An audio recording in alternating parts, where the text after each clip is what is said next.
Council agenda, Township of Parsippany-Troy Hills, regular Township Council meeting of November 24th, 2020. Introduction, posting of notice. Adequate notice of this meeting has been provided in accordance with the requirements of the Open Public Meetings Law by filing the notice in the office of the Township Clerk and by posting the meeting notice on the bulletin board at the Municipal Building on December 18th, 2019, where it has remained posted. Since that date, a legal notice appeared in the Daily Record and the Newark Star Ledger on December 23rd, 2019, and was forwarded by fax to other local newspapers and local radio stations on December 18th, 2019.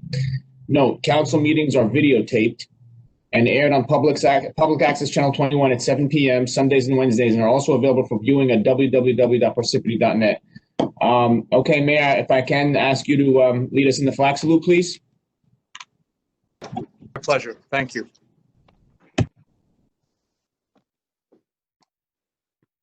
I pledge allegiance to the flag of the United States of America and to the republic for which it stands, one nation, under God, indivisible, with liberty and justice for all.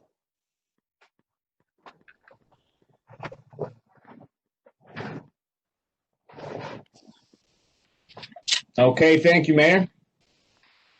Now we're going to go into roll call. Mr. Carriffy? Here. Ms. Grignani? Here. Ms. McCarthy? Here. Ms. Peterson? Here. Mr. DePiero? Here. Also in attendance are Mayor Michael Soriano, Business Administrator Fred Carr, Township Attorney Jim Lott, and the CFO Juan Uribe. Council President, we have a quorum. May I begin? I also see Ed Snikes here. Yes, we have Ed Snikes, Mike Hanley, and Susan Pavante. They're here for the closed session.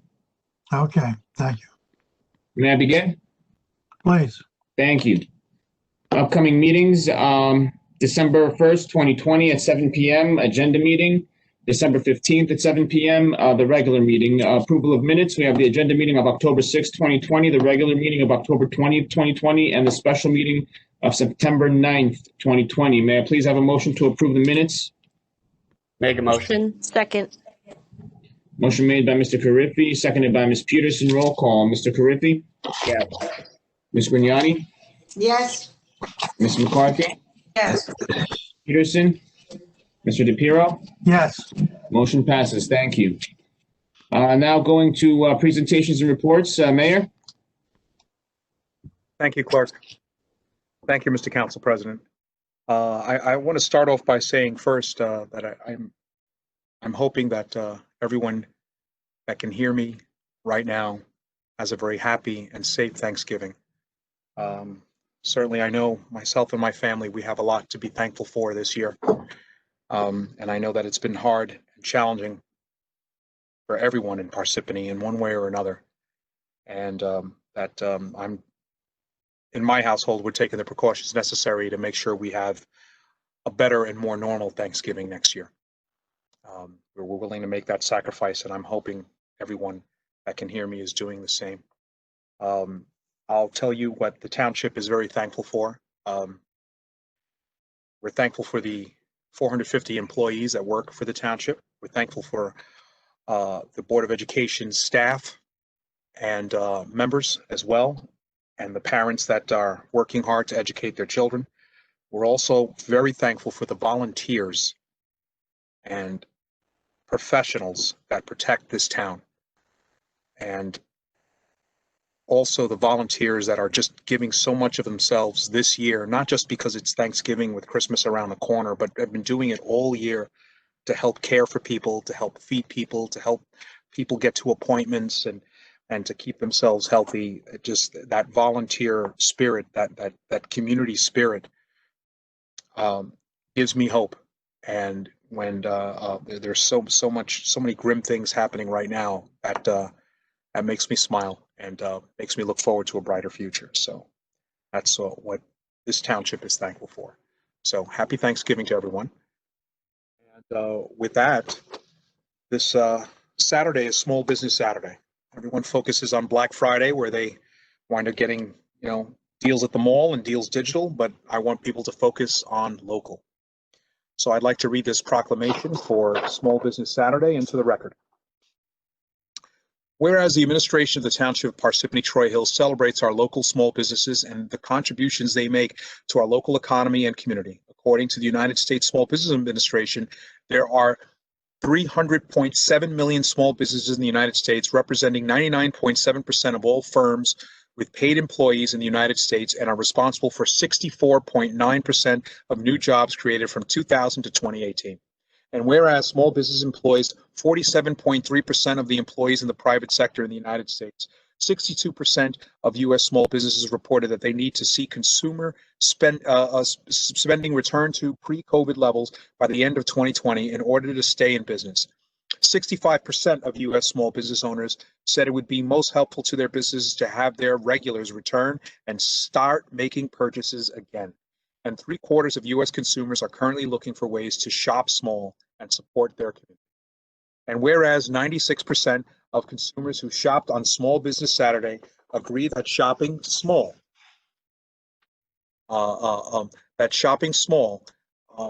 would have a positive social and economic and environmental impact, and 90% of consumers who shops on Small Business Saturday agree that small businesses are essential to their community. And whereas 95% of consumers who shopped on Small Business Saturday reported the day makes them want to shop or eat at small independently owned businesses all year long, not just during the holiday season.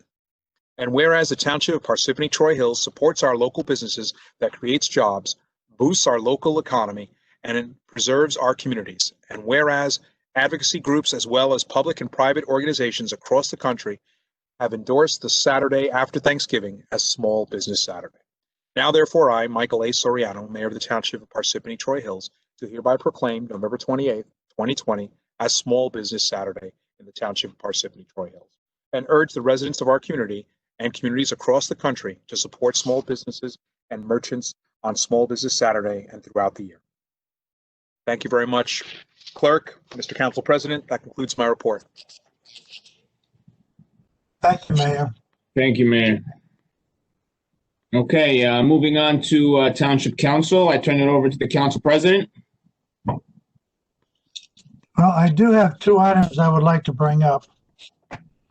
One is an email that we received from Adam Varillo, a resident in Rainbow Lakes area. He's concerned that a developer will be tearing down the Xeris restaurant and replacing it with a motel and a gas station. His concern is that this new facility will have entrance and exit from Fox Hill Road, which is already a very heavily traveled road, especially near the Route 46 traffic light. So I remember very vividly when we were considering the Whole Foods development, we had 30, 40, and sometimes 50 members from Mountain Lakes coming to our meetings and stating their opposition. I'm just wondering if it's time now for Parsippany to stand in and voice our opposition to Mountain Lakes Planning Board, which is considering this application with access to Fox Hill Road. Food for thought. If anyone wants some feedback, that's it. Their next meeting is December 17th. The Mountain Lakes Planning Board, December 17th. So, Mayor, shouldn't we have some representation there to voice our objection for Rainbow Lakes? Well, first of all, Michael, if I recall, I paid very close attention to the Waterview situation. That was not the Township of Parsippany. That was not the Township of Mountain Lakes coming to the planning board. That was individual citizens.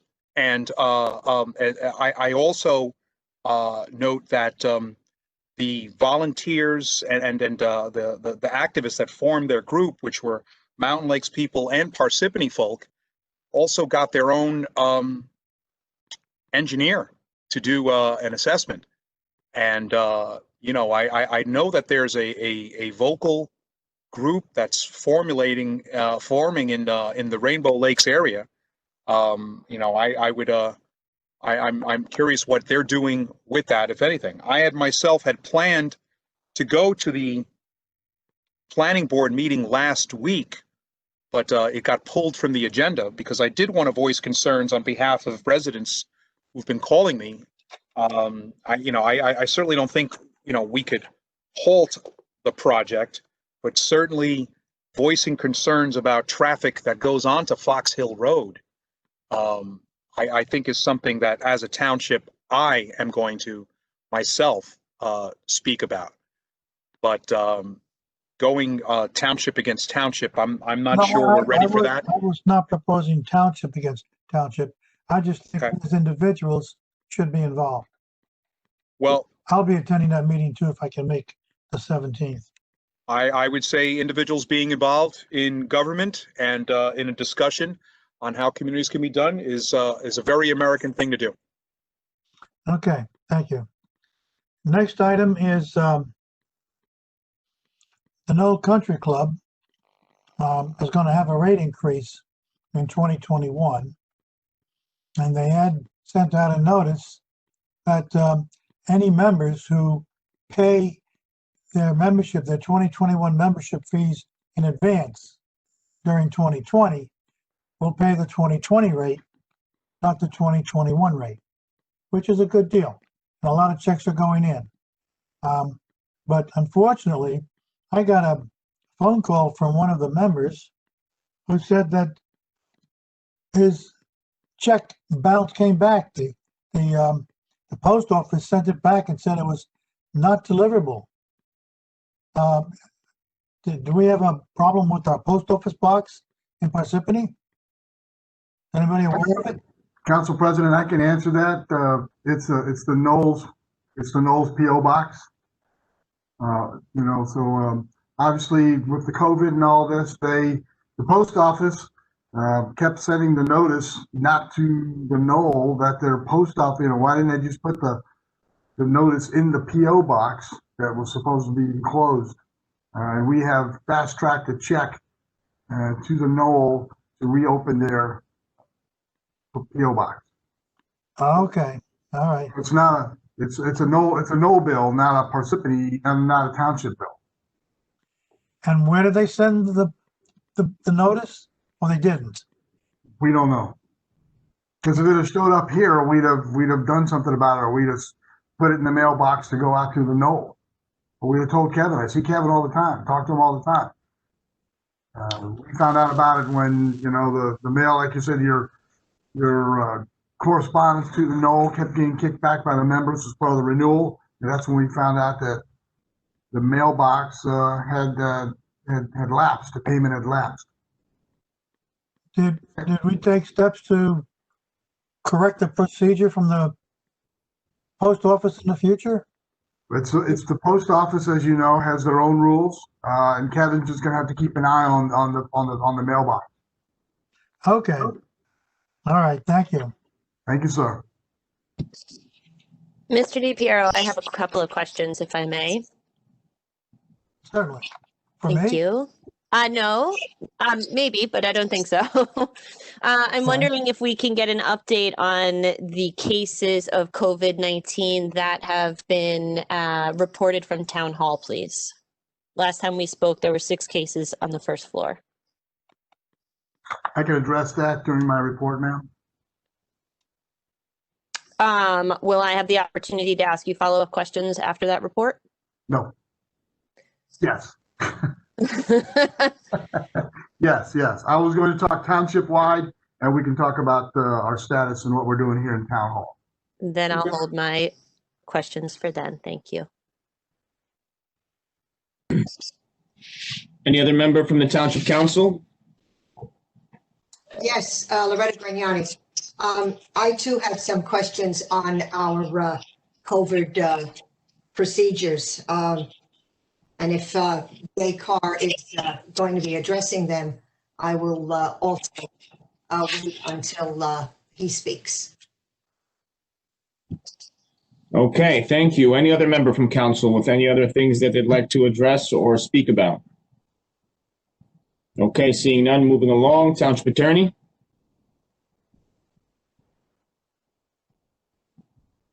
Jim? You're on mute.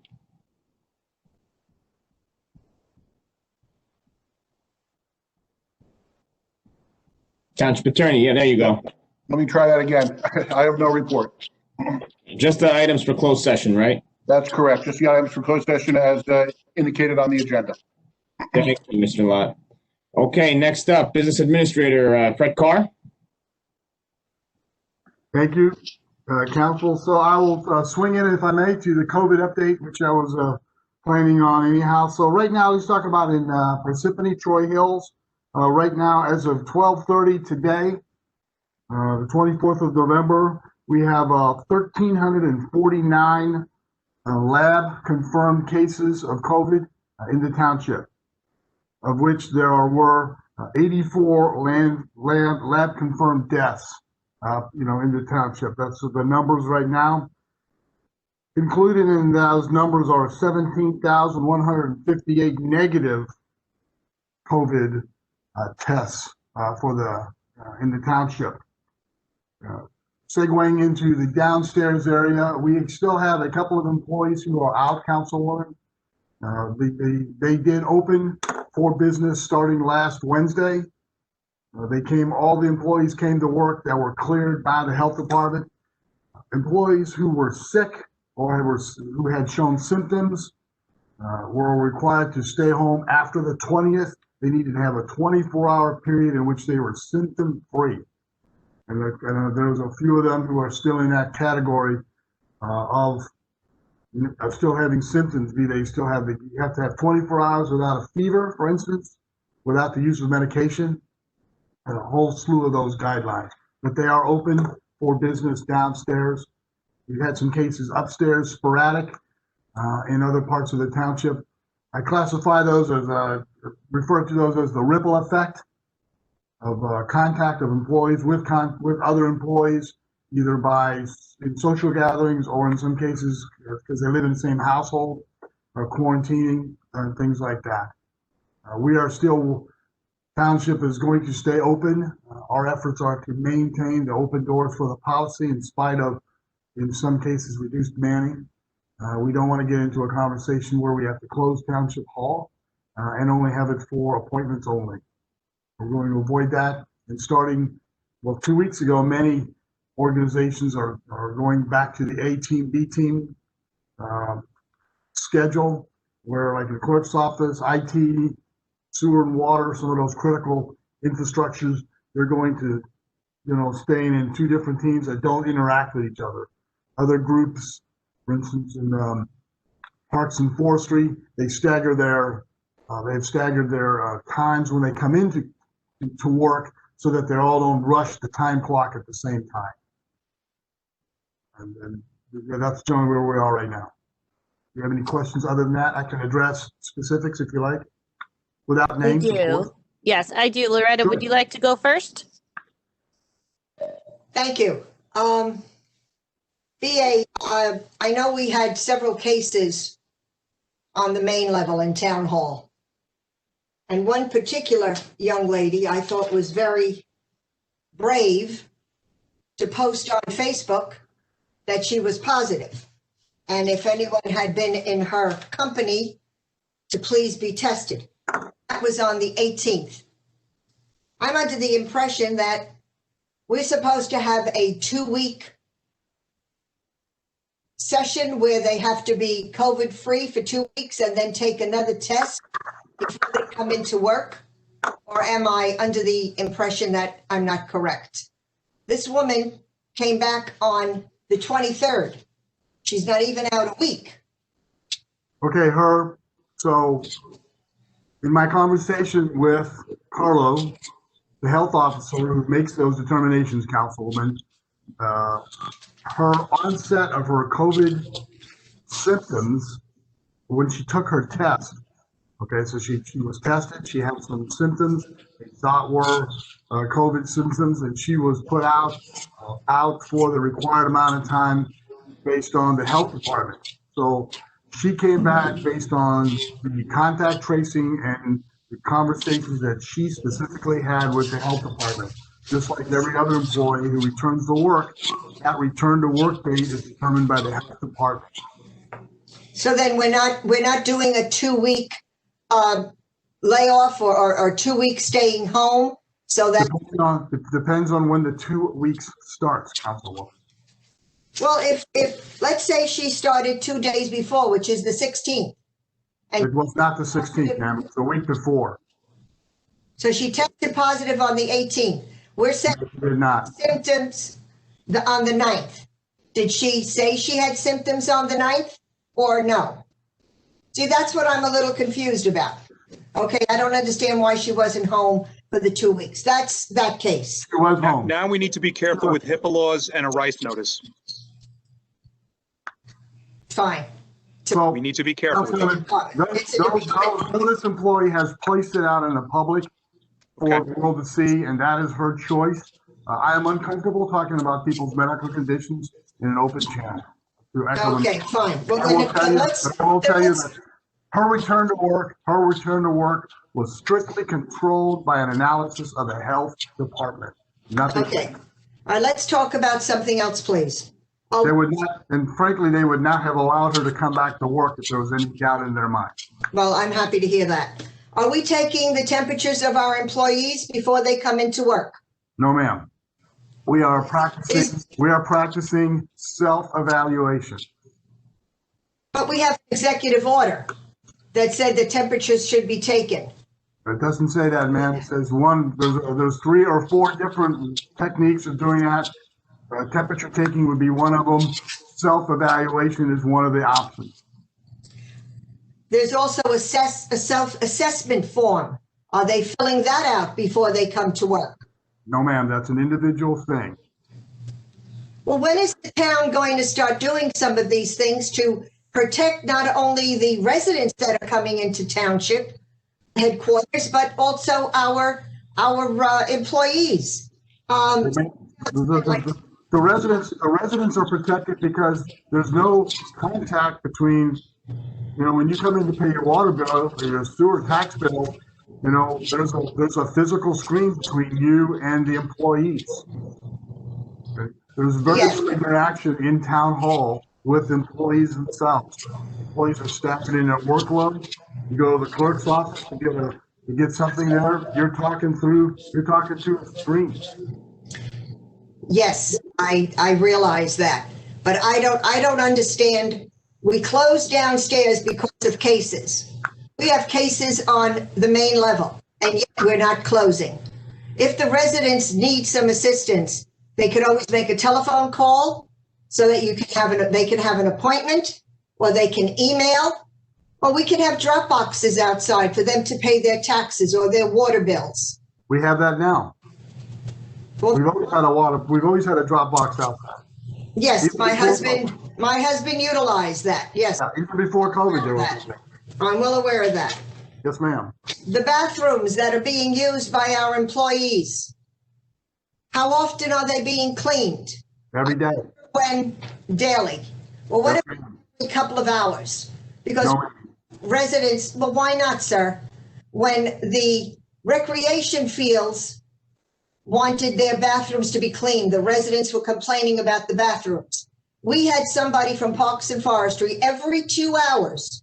Yes, they were paid overtime to clean the bathrooms. We have men and women using the same bathroom. The knob is not being cleaned. The bathroom is not being cleaned until possibly the end of the day. I don't see where we are helping our employees in that instance. And I don't understand why we're not closing. We did it downstairs, and I don't see why we're not taking that precaution of closing upstairs. When the mayor made his last community update on November 17th, he said the cases in 1 week were 116. It is now the 24th. I don't know how many more cases we have.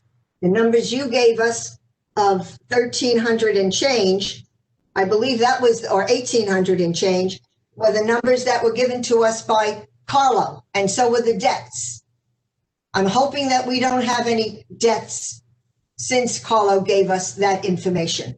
I The just, infor- I'm just a little concerned. the information I gave you tonight, ma'am, I got from Carlo today. But that's the same, that's the 84 deaths he gave us last time that he spoke with us, Yes, ma'am. the township. Correct. So then we don't have any more debts, which I'm very happy to hear that.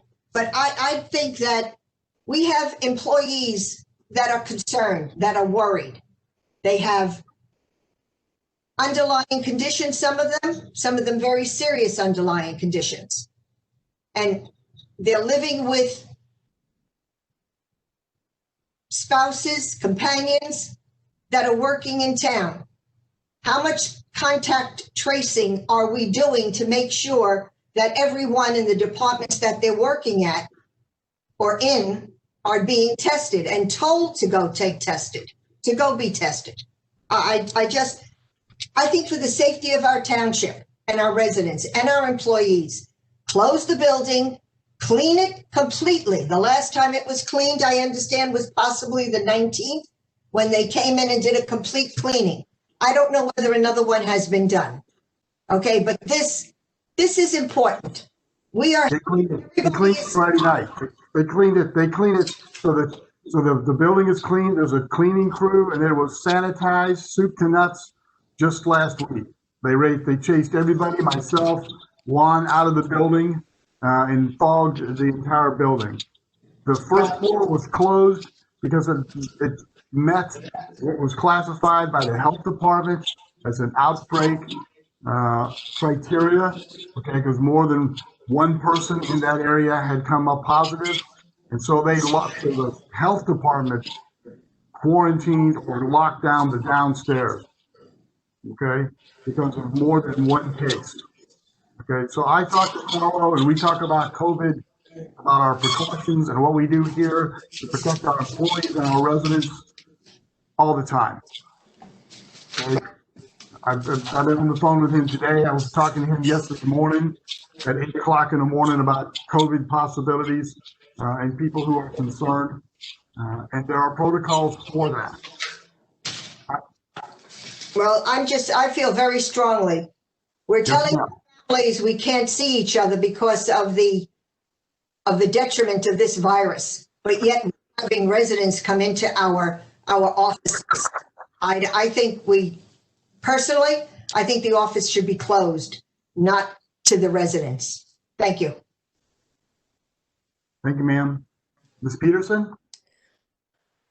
So just to share with you some of my experience in the corporate world, right now we have all hands on deck town hall meetings, and any reported case of COVID in any one of our business units is treated as a disaster, as a the word today was, I think they said, nuclear meltdown for one case.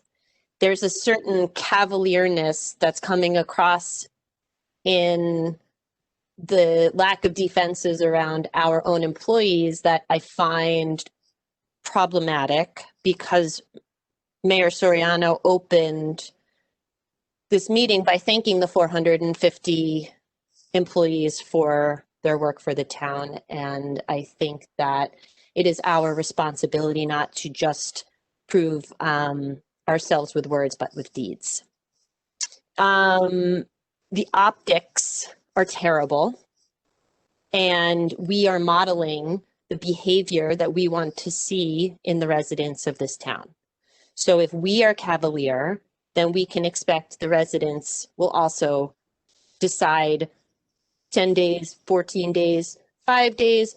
I don't know about this Facebook situation. What I do know is that the CDC has set forth extraordinarily clear guidelines that if you have no symptoms, even if you're positive, you're quarantined for 10 days.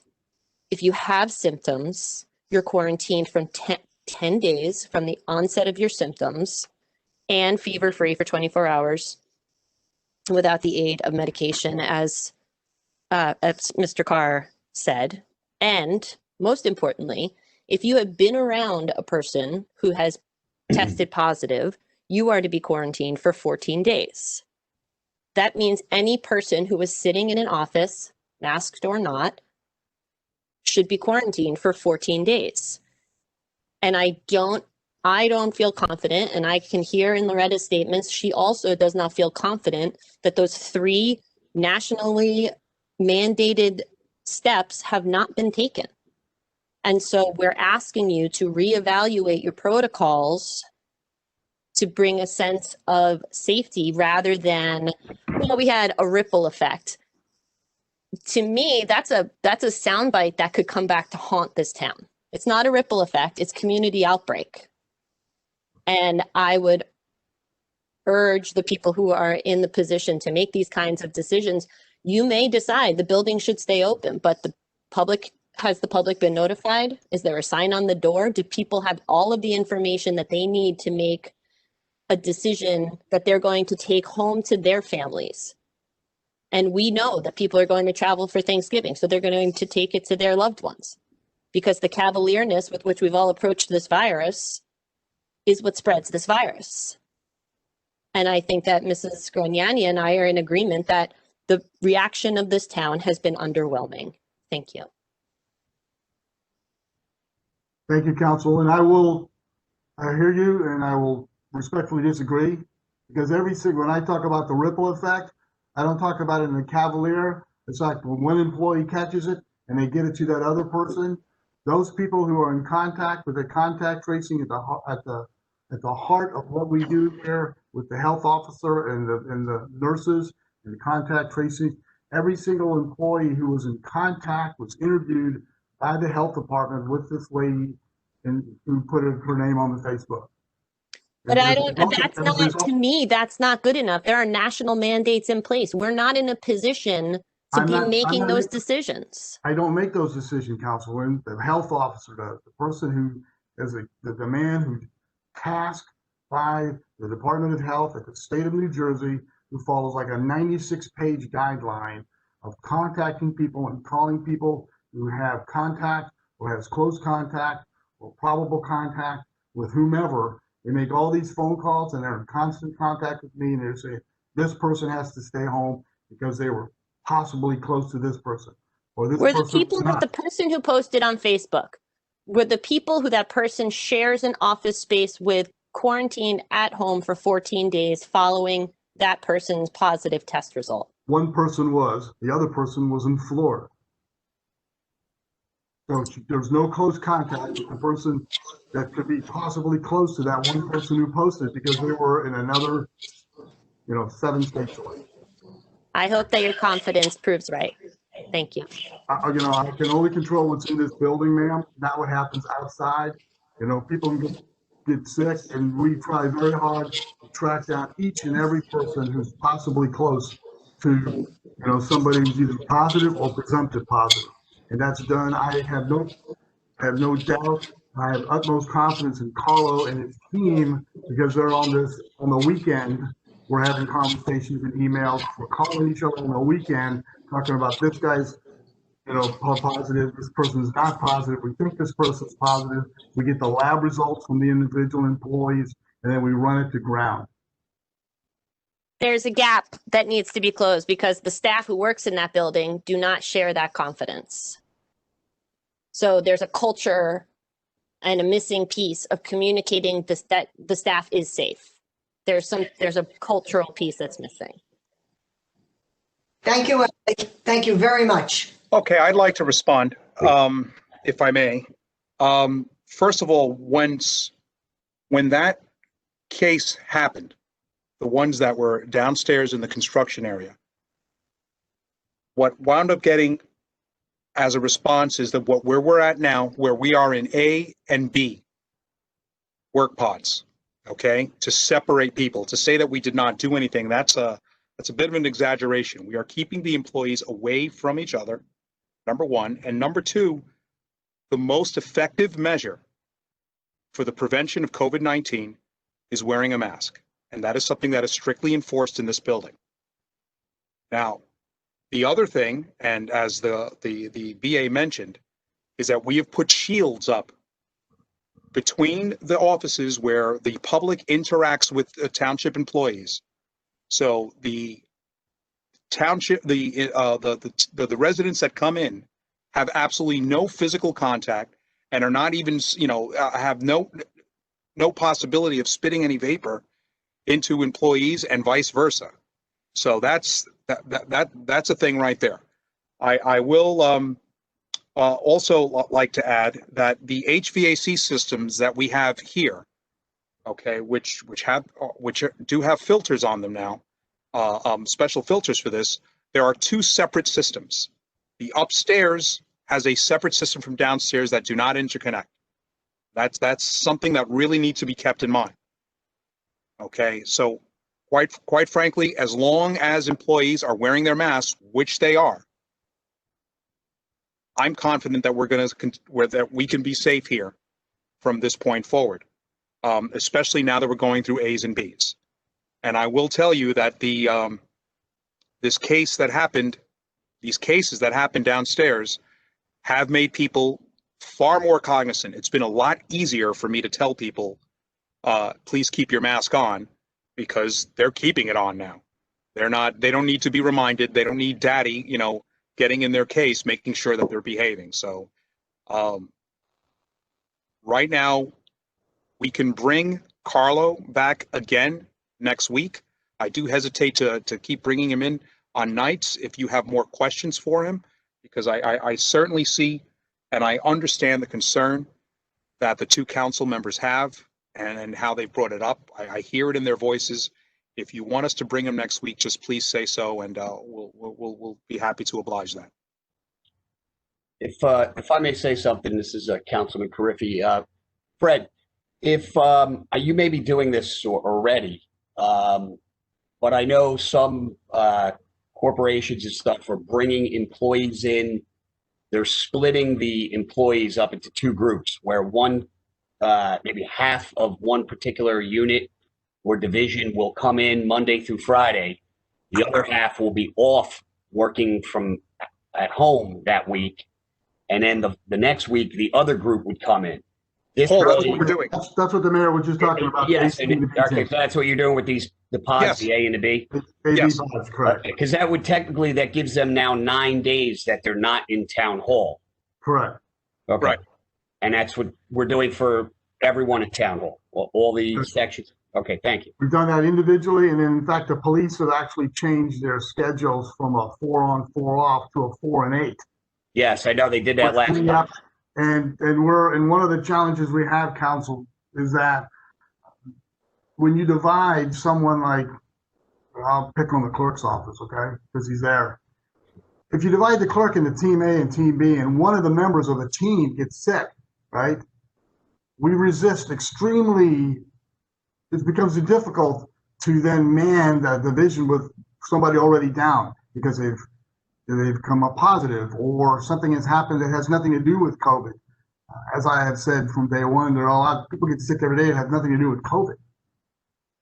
That then puts a strain, and the temptation then it becomes, well, let's cross-level the bubbles, let's cross-level the teams to try to, be more active, and especially in construction, for instance, you have some people who are out, you have to avoid cross-leveling the teams, because all you'll do is cross-contaminate. You increase your chance of cross-contamination, right? So when we went through the bubbles of the A and B, we've held the line on not just simply sucking it up when somebody's missing, and we're just falling behind in some instances because somebody is sick. We had a lady upstairs, lots of people were quarantined because of their close contact with, not because of somebody they work with, but because somebody at home has it. So we've had some people upstairs who were quarantined for 14 days and change, never came down with it, but they were with somebody, they lived with somebody who tested positive. We forbid them to come to work until they've been cleared by the health department. Right. Which really puts a challenge on that department. BA Carr, Yanni, are we doing A and B for the entire town or just certain departments? So the departments and the directors, were allowed by me. Okay, I'm not gonna sit there and say everybody's gonna mandatory go to A and B. You manage your workload, you manage your people, you do an evaluation. For instance, as I mentioned before, Parks and Forestry doesn't have to do A and B. They all work outside. Their close contact opportunity is in the morning and the evening when they check in and check out. That's their biggest danger. If you stagger the times that they come in, you alleviate that, and then they can still do their work. If we get to a point where they have to just flat out do week on, week off, like we did in the spring, then we'll do that. But it allows for the departments and the divisions to, with a little leeway, without a mandatory, effective this day, this is what we're doing. We also have not canceled leaves, passes, and vacations. If somebody has the ability to let somebody go and take some vacation day, take a personal day, and they can get their work done in spite of the A and the B schedule, then we're allowing that also, but it's a case-by-case basis. Thank you. Yes, ma'am. Can I just, this is Janice McCarthy. Can I just ask, is the public aware that these cases, when they come into the building, that were individuals who contracted COVID? Yes, ma'am. So for the 2 weeks or the 2.5 weeks that the construction department or the first floor was down, there were signs on each door and on the website saying that due to COVID-19, the department is closed. I mean, upstairs, or they? Yes, ma'am. Every door coming into town hall, there was a sign when you came in the door that says, downstairs is closed due to COVID. Downstairs into the outside door that just goes by the construction window, there was a sign there, and there was a sign on the door. When you go from the second floor downstairs down from by the council chambers, that door was closed. The lights were turned off. And there was a sign posted on that door that says, the construction, zoning, and planning department is closed due to COVID. Let me ask if they're not allowed to use, community type coffee rooms, or has that been stopped? We only have one, and for the 2 weeks that they were gone, the only person down there using it was me. You're brave. No, I have the team, the cleaning team came in dressed as Ghostbusters on that Thursday, and totally sanitized this building soup to nuts the day after we closed the building. Yeah. I'm not brave, I'm just cautious. Yeah. I wash my hands a lot. I put so much hand sanitizer on that it's starting to crack. I think the concern for everyone is that this thing is expected to get worse. So I guess we have to have some heightened sense of this now. So yeah, so I think we're we've the proactive steps we took 2 weeks ago to protect our employees is why we went back to the A and B, and that we are working our A and B schedules, and in our conversations with all the department heads and directors. Is that conversation about how do we continue to maintain the essential functions of government while keeping the building and protecting everybody all at the same time. It's a delicate balance. Is it possible to make it by appointment only? If anyone has to come to town hall for business that they must absolutely come to town hall, can we make it that they have to make an appointment ahead of time so that the employees know exactly who is coming into the building and for what reason? We would do that if we closed the town hall. That would be absolutely mandatory, as we did in the spring, as most other places do. I know town halls that haven't opened all year. I think that's we're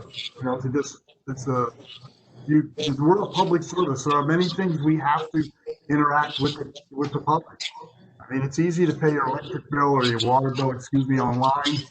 You want to pay your taxes online. But if you want to get a marriage license, you're going to have to look at the registrar in the eye. You're going to have to make an appointment. You're going to have to do that. There are some things that have to be done backed by a required on person. And we could do that if we have to lock the building, but I don't think we're there yet.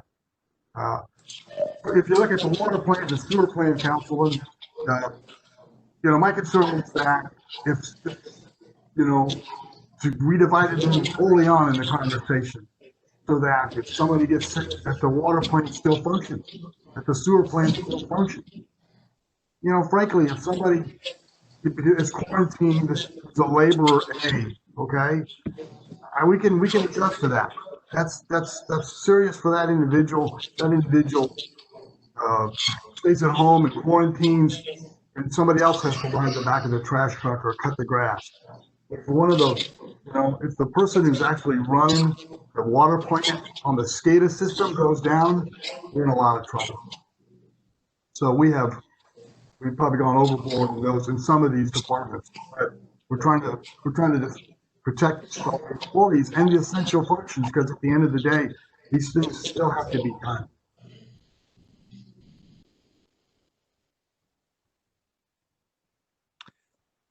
I think we've beaten this topic to death.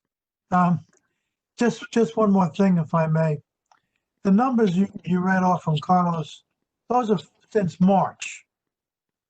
I'm more interested in what's happened in the last month or the last 2 weeks. Are we getting better? Are we getting worse? Any new deaths? Now, instead of the big number from March all the time that we keep hearing. Is that possible? We get a more recent number? Well, like a weekly average? We got about 20 a day I can come up, I'll ask Carlo to come up with a weekly average or last week. So by week, doesn't have, they're just something recent so that we can just see if we're getting better or worse. I will tell you, we've sort of plateaued. The mayor can disagree, but we've plateaued at about 20, 25 positive cases a day. That's a lot. Like the last 2 weeks. Absolutely, sir. It is a lot. It is a lot. But we're trending along with the rest of the state and the national average, and especially here. And there's a wide spectrum. Previous in the spring, the shift was older Americans. We use the term loosely between you and I. The shift now is that curve is younger. That information to me is more useful than a big number from March. Yeah, that's just for me watching the governor or watching the news and reading the newspaper. Okay, thank you. Thank you. Any other member from council? Okay, moving along. Township clerk, I don't have a report. Township offices and committees? Nothing, okay. The only committee that met was the Craftsman Farms virtual meeting to talk about the projects up at the farm and the big tree that fell down and damaged one of their buildings. But other than that, no other committees I'm involved with have had any meetings. Thank you, Council President. Moving along to correspondence, none. Going on to bids taken, October 1st, 2020, yard waste, transportation, and disposable recycling. October 7th, 2020, third-party billing for ambulance services for EMS. October 15th, 2020, SCADA systems improvements, phase 2.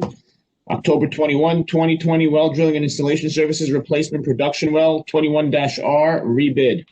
To be taken, November 18th, 2020, no recreation sanitary sewer improvements. Quotation proposal qualifications, none. Moving on to public hearing, can I get a motion to open up the public hearing, please? Motion. Second.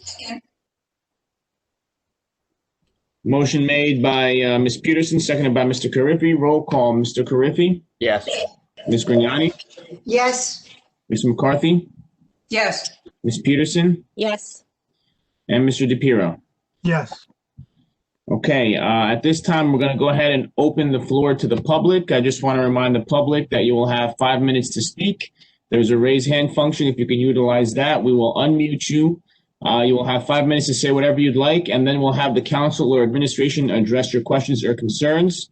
I just want to remind the public and the administration and council, this is not a back and forth, so we're going to allow the public to speak, and then we will either address them individually or collectively if they have a collective concern. With that being said, let's take a look at the participants here.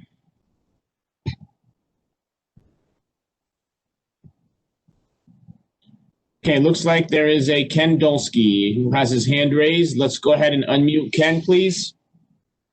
Good evening, Ken Dosky, 21 Winfield Drive.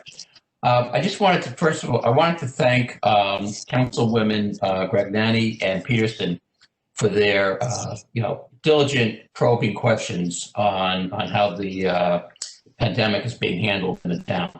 I really appreciate it. I especially appreciated Ms. Gragnani's persistence and her drilling down into these details. Two comments. One, given that we are in the second wave and the prediction is things are going to get worse, not better, for the next couple of months, I do think it's kind of risky to rely on, personal observations or, personal handling of, people reporting symptoms or, people deciding, if they want to fill out a form or not, or take a temperature or not, or whatever it is. I don't like to, to have a lot of control over people, but we can see what's going on in this country in general. I mean, the CDC said don't travel. Immediately, 2 million people got on airplanes to travel for Thanksgiving. And so maybe 90% of our employees, 95% are going to be very, very diligent, but we're probably not going to have 100% diligence. The fact is, people, even with whatever processes we're using, are getting sick. They're being exposed, whether they're trying to take protection or not. I really think the town needs to take every measure it possibly can, especially during this winter period, to test people and make sure that we're not relying on people guessing as to how they're doing. Second thing, and I mentioned this back in, I forget whether it was April, May.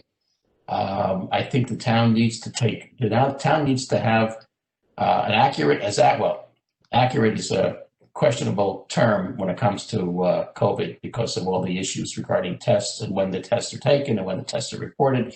But you should have daily, if not, to every count or every 2 or 3 days to see what's going on and to see if there's any opportunities for you to do anything to improve the situation. If you were down to like 1 or 2 per day, and that was the average going on for a while, I could see, not checking it that closely. But we're sitting on a bonfire here. I mean, maybe we've got 2 or 3% of the people in town that have, tested positively. So you've got a lot of people that still are potential for catching this.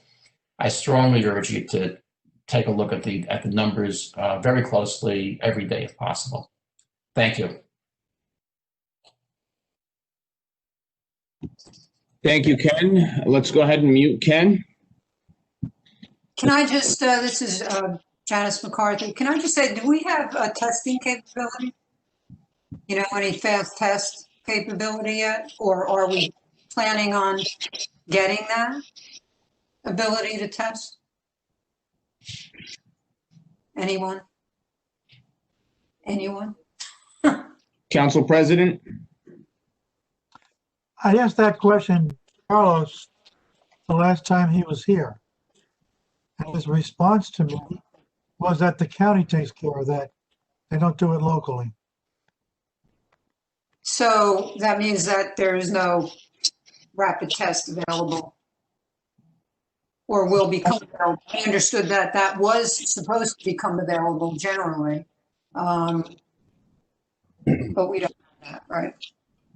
The last time we spoke to Carlos, they did not have that ability. Maybe we need an update. Yeah, I was just going to say, can we get an update on that and see if that's... So what we'll do is we'll request Carlos' appearance at the next meeting, which will be next week. If he just gives us a report through Fred, that would be sufficient for me. I don't think we need to see him, force him to come to a meeting. Fred, is that okay with you? The question is what the testing ability that's more readily available now. Is our health department doing any testing, or do they plan to do any testing? That's a question that Fred can ask directly. I think that's what we want to know. Okay, Council President, that's a good suggestion. Fred, are you okay with that? I'll ask Carlo. I mean, when we have people, we send them to their doctor.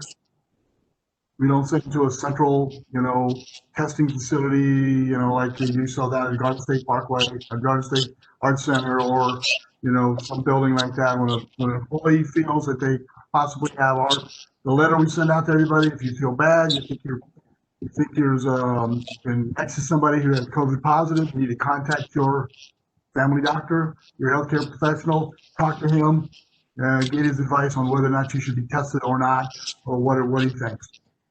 And if they don't have that, we send them down to the clinic and they get tested. But I'll ask I have not heard from my conversations with Carlo if Morris County is setting up a testing facility, at a certain period of time or anything like that. We had a county testing facility that was operating for quite some time in Randolph. And for whatever reason, the county shut it down. I don't know why, but that was a valuable resource. But testing is not something that's done on the municipal level in the state at this point. It's coordinated by county health officers. But I will ask Carlo that specific question.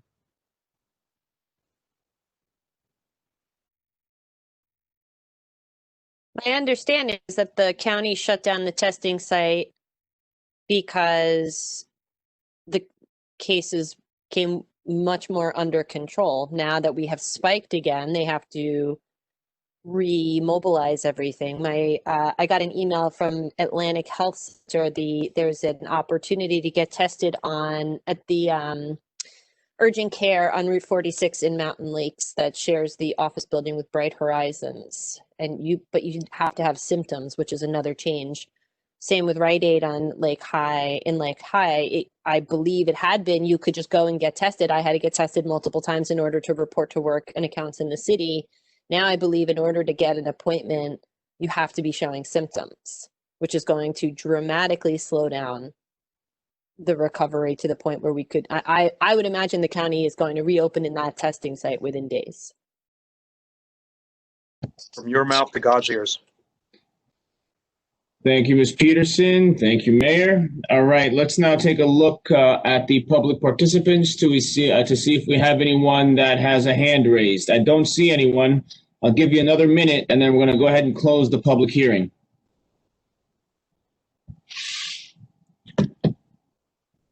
Okay. Oh, okay. Looks like we have. Hold on. No. Let's see here. Okay, we do have someone. Mr. It's a Ramakumar Sridharth. So let's please unmute him. Hello. Hi. Hi. I'm sorry if I mispronounced the name. I do apologize in advance.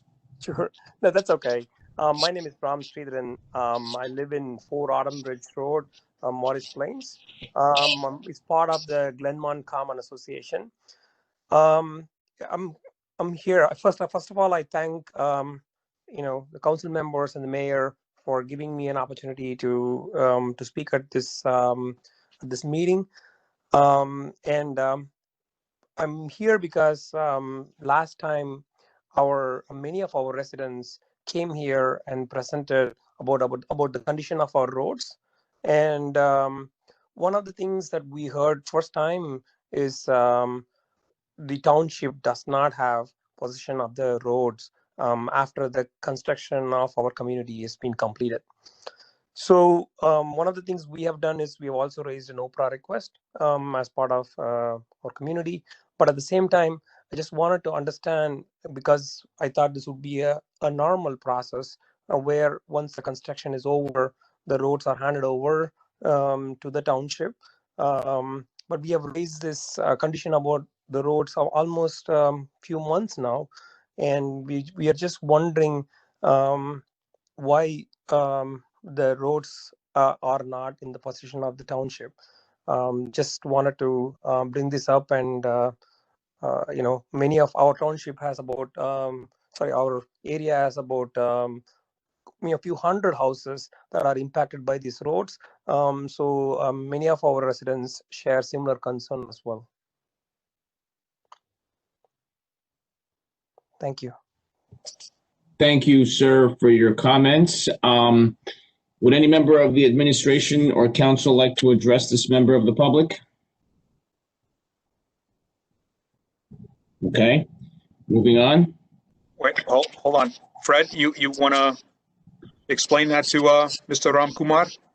I think that now is an opportunity for Mr. Lott to practice law. Okay. Go ahead, Mr. Lott. Mr. Carr and I and Engineer Liza have been talking about this. So we've taken a look at some of the documents, and we're currently examining why the roads have not been offered for dedication. We needed to pull a series of documents, some of which go back, over 20 years, and we're currently taking a look at those plans, approvals, and agreements.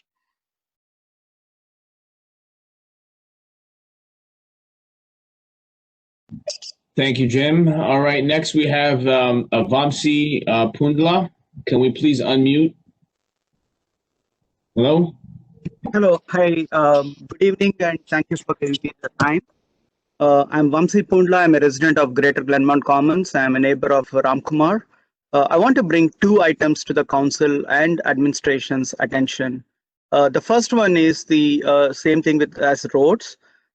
We found that all the sewer lines that were constructed for the in the old Dover Road for the new construction going on there, they were not paved well. That entire area is full of potholes. And we can continue, and same thing as Ram said, the same is the situation in the Summer Hill Drive, Seasons Glen, Autumn Ridge Drive, and Spring Hill Drive are also in the same situation. They were very hazardous for our residents and also for the emergency vehicles. And on the same thing as on the roads, some of the stormwater drain grates are in very, very bad condition. The township placed some safety cones about a year back. Even the safety cones are now as bad as the grates. So we would require an attention on this topic. The second one, which is about the administration promised, Mr. Mayor, you promised that you will acquire the land for the Master Sergeant Jimmy Vigilante Memorial Park. It's a long time dream for all the residents and for our kids and our seniors. The groundbreaking was done before the land was acquired, which I believe you were also there. I understand you were not in the government at the time, but just before an election weekend that happened. Then finally, you took office from January 2018. And what are the steps that are taken after that, after you took office to help with this condition? And again, I'm respectfully asking not just you as an administration, and also several constructions were approved for the same builder in the community, in the township. Without having these kind of leverages that the township has, why are you allowing additional construction to happen from the same builder when unmet promises were there? And finally, that area, why we are concerned about that area is it's full of overgrown grass. It's a perfect camouflage for the wildlife, and it's putting our children at risk because that's an area where several of our kids will move from the lower parts of the community into the single family home side where they have friends. Often after 7 or 8 p.m., the kids will be walking alone. It's very dangerous if you can come over that side and see in the evening. I request attention for these two items, and also hopefully I will get an answer for the second question. Finally, a belated Diwali wishes and happy Thanksgiving for you and your families. God bless America. Be safe. Thank you for your comments. At this time, I ask if the administration or council would like to respond to this gentleman. I would like to respond to Mr. Pundla. Mr. Pundla, when the groundbreaking happened for the park that we wanted to name after our departed council member, Jimmy Vigilante, this was a wonderful gift.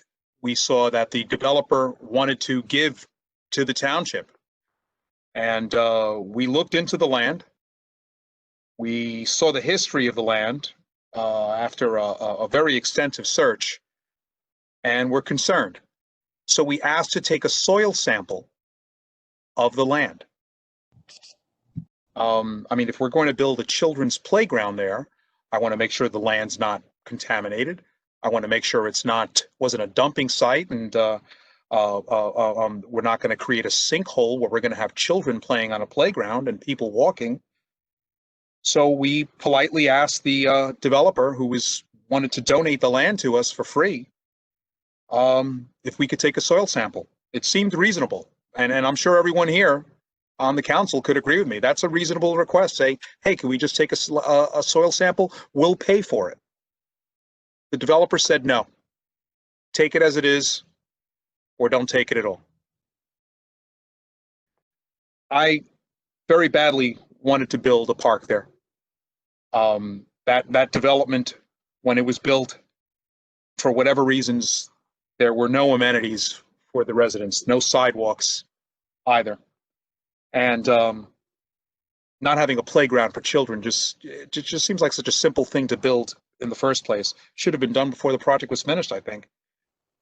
But I will not put our children in jeopardy and build something where I'm not 100% sure that they are not safe. As for keeping developers accountable, there are existing rules on the books. I'm going to have to actually ask Mr. Lott to help me with this part of it, because he is the legal eagle around here. Can you help me explain to Mr. Pundla the difficulties that we have right now? Sometimes the legal eagle, sometimes the legal turkey. Gobble, gobble. But we're currently looking at a number of issues in the areas I explained before as to why the roads and some of the other infrastructure has not been offered by the developer to the township for dedication. The development review cycle is prescribed by ordinance. Many of these approvals were granted years ago. We're actually starting to take a look at a number of our ordinances as well as the development review cycle to see if we can tighten up our current practices that allow a developer to start construction and then not make the required dedications.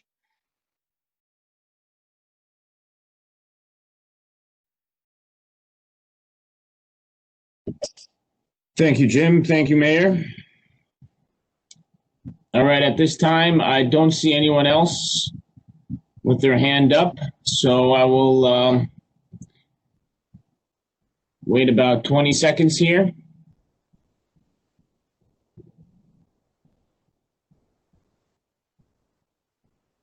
Okay. Seeing no one else, can I get a motion to close the public hearing, please? Take a motion. Second. Motion made by Mr. Carriffy, seconded by Ms. Peterson. Roll call, Mr. Carriffy, Yes. Ms. Grignani, Yes. Ms. McCarthy, Yes. Ms. Peterson, Yes. and Mr. DePiero. Yes. Okay, floor is closed. Okay, at this time, we're going to have an executive session. And for members of the public, I just want you to know that this executive session has been placed here as we need to come out and take possible action. So we shouldn't be too long, and we will be back shortly thereafter. We go into executive session. So with that being said, I'm going to go ahead and read the resolution. Whereas the Open Public Meetings Act, PL 1975, Chapter 231 permits the exclusion of the public from a meeting in certain circumstances, and whereas the Township Council is of the opinion that such circumstances presently exist, and whereas the Township Council wishes to discuss attorney-client privilege and contract negotiations, 1515 Route 10 Stanberry, amendments to Stanberry redevelopment plan, redevelopment agreement, financial pilot tax exemption agreement, and the MCIA redevelopment bond financing application. And whereas minutes will be kept, and once the matter involving the confidentiality of the above no longer requires confidentiality, the minutes can be made public. Now, therefore, be it resolved by the Township Council of the Township of Parsippany-Troy Hills that the public be excluded from this meeting. May I please have a motion to adjourn into closed session? Motion. Take a motion. Motion made by Ms. Peterson, seconded by Mr. Carriffy. Roll call, Mr. Carriffy. Yes. Ms. Grignani. Yes. Ms. McCarthy. Yes. Ms. Peterson. Yes. Mr. DePiero. Yes. Okay, before we adjourn into closed session, I just want to remind the public, when we adjourn, we're going to be temporarily signed off, and then we're going to come right back on. So you guys can stay signed on if you choose to stay for the remainder of the meeting. Let's go ahead and go into executive session, please.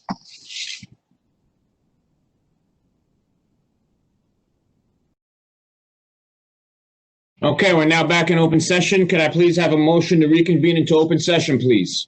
Make a motion. Second. Motion made by Mr. Carriffy, seconded by Ms. Peterson. Roll call, Mr. Carriffy. Yes. Ms. Grignani. Yes. Ms. McCarthy. Yes. Ms. Peterson. Yes. Mr. DePiero.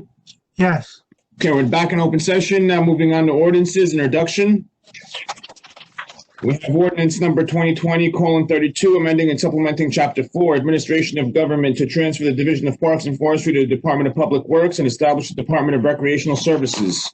Ordinance 2020:33, an ordinance of the Township of the Township Council of the Township Parsippany-Troy Hills, Morris County, New Jersey, authorizing the Township to convey property via quitclaim deed. Ordinance 2020:34, an ordinance of the Township Council of the Township Parsippany-Troy Hills, Morris County, amending the redevelopment plan for Block 200, Lot 1.2 and Lot 1.03, and referring said amendment to the Planning Board for review and comment in accordance with the local redevelopment and housing law, NJSA 48:12A-1 et sec. Ordinance 2020:35, ordinance of the Township of Parsippany-Troy Hills in the County of Morris, authorizing the execution of amended financial agreements with the District at 1515 Urban Renewal LLC and the District at 1515 Urban Renewal 2 LLC, granting a tax exemption with respect to that certain property identified as Block 200, Lot 1.2 and Lot 1.03 in accordance with the long-term tax exemption law, NJSA 48:20-1 et sec, and redevelopment. Be it resolved that the above ordinance is being introduced, read by title, and passed on first readings at the meeting of the Township Council of the Township of Parsippany-Troy Hills held on November 24th, 2020, and that said ordinance be further considered for second readings and final passages at a meeting to be held on December 15th, 2020 at 7 p.m. prevailing time or soon thereafter, as the matter may be reached at the municipal building in said township, in which time all persons interested shall be given an opportunity to be heard concerning said ordinances. Be it further resolved that the clerk be authorized and directed to advertise said ordinances with the notices of introduction thereof being published in the official newspaper according to law. May I please have a motion? Motion, Peterson. Second. Go ahead. Go ahead. Yes. I'm sorry, just before you take the roll call vote, I have one technical correction to ordinance number 2020-33. That's the conveyance. It says by quitclaim deed. The ordinance was actually amended to provide for either a quitclaim deed or a bargain and sale deed. If the owners are able to get a survey, we'd be able to convey by bargain and sale. So we should correct the title. Okay, so we'll say to convey a property via quitclaim deed or bargain and sale deed in the event that, or in the event that they get a survey, correct? Correct, and that's in the revised ordinance we had sent you on Friday. So the title can be amended to say quitclaim or bargain and sale deed. Okay, and just for the record, just so we're on the same page, the amended ordinance is what's going to appear on the mayor's desk for approval. So just so we're on the same page, and that's what the council is voting on tonight. That's correct. Yes. Okay, so with that being said, thank you, Jim, for the correction. With that being said, we had a motion by Ms. Peterson, second by Mr. Carriffy. Roll call, Mr. Carriffy. Yes. Ms. Grignani.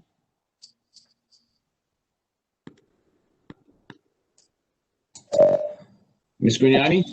Yes, this is to the straw poll that, so I'm going to be saying no to this.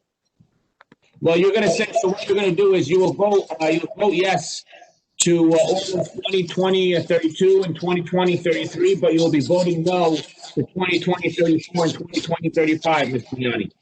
Okay, thank you. You're very welcome.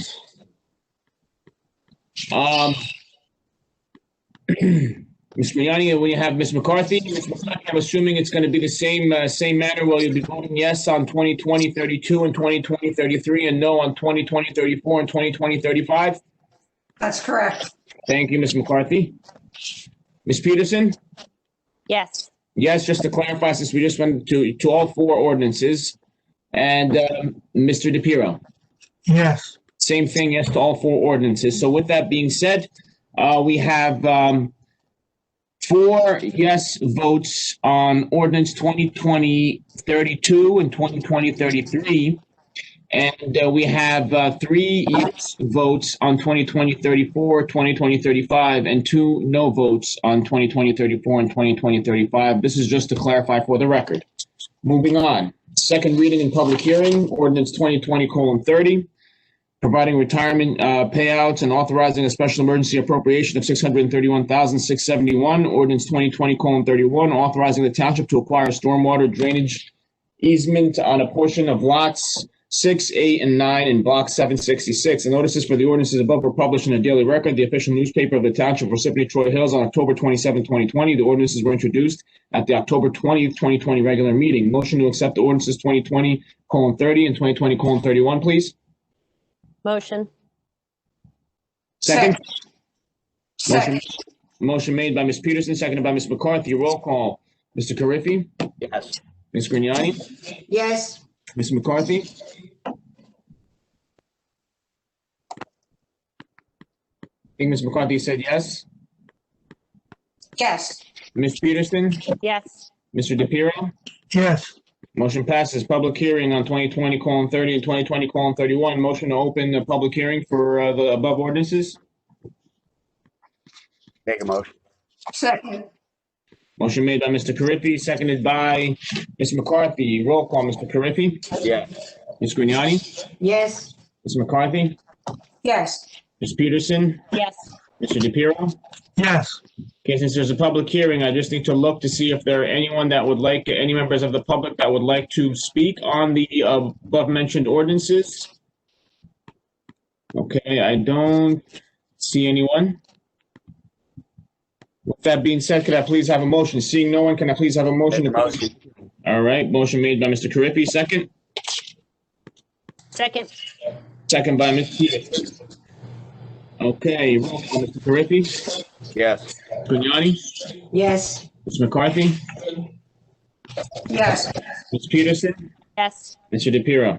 Yes, Whereas the above ordinance was read in title on second reading and a hearing held thereon, now therefore be it resolved that said ordinances be passed on final reading and that notice of final passage of said ordinances be published in the newspaper according to law. Can I please have a motion? Motion. second, Motion made by Ms. Peterson, seconded by Ms. Grignani. If you don't mind, Mr. Griffin, we'll get Ms. Grignani this.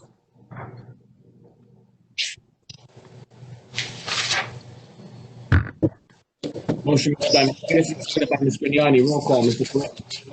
Yes. Ms. Grignani? yes, Ms. McCarthy? yes, Ms. McCarthy? Yes. Ms. Peterson? Yes. Mr. DePiero? yes, Motion passes. Non-consent agenda, resolutions, none. Going on to the consent agenda. Be it resolved, all items listed with an asterisk are routine and non-controversial by the Township Council will be approved by one motion. There will be no separate discussion of these items unless a council member so requests, in which case the item will be removed from the consent agenda and considered in its normal sequence on the agenda. Can I please have a motion to approve the non-consent agenda? Make a motion. Second. Motion made by Mr. Carriffy, seconded by Ms. Peterson. Roll call, Mr. Carriffy. Yes. Ms. Grignani. yes, Ms. McCarthy. Yes. Ms. Peterson. Yes. Mr. DePiero. yes, The motion passes. Moving on to approval of the payroll and bills list. CFO Juan Uribe recommends authorization for payment, authorizes payment of the November 25th, 2020 regular miscellaneous payroll estimated at $1.6 million. And number 2, payment of bills from voucher list of November 15th, 2020 through November 17th, 2020, which is $2,389,743.94. Could I please have a motion to approve the authorization for payment? Motion. second, Motion made by Ms. McCarthy, seconded by Ms. Grignani. Roll call, Ms. McCarthy. Oh, no, roll call, Mr. Carriffy. Yes. Ms. Grignani. yes, Ms. McCarthy. Yes. Ms. Peterson. Yes. Mr. DePiero. yes, Okay, motion passes. So with that being said, could I please have a motion to adjourn the meeting? Make a motion. Second. Made by Ms. Peterson. No, motion made by Mr. Carriffy, seconded by Ms. Peterson. Roll call. Yes. yes, Grignani, Ms. Grignani, Ms. Peters, Ms. McCarthy, Yes. Ms. Peterson. Ms. Peterson Yes. and Mr. DePiero. yes, that being said, we are adjourned. I wish everyone a happy Thanksgiving and we'll see you next week. Happy Thanksgiving. Thanksgiving, everyone. All right. Go ahead, care. one procedural point? I'm Jim, sorry. we have to eat turkey. What are you doing? No, I'm just kidding. Go ahead. The redevelopment plan ordinance, that needs to be referred to the planning board. Yes, we will get a memo over to the planning board. Absolutely. You're very welcome. Have a good night, everyone. Happy Thanksgiving. Happy Thanksgiving.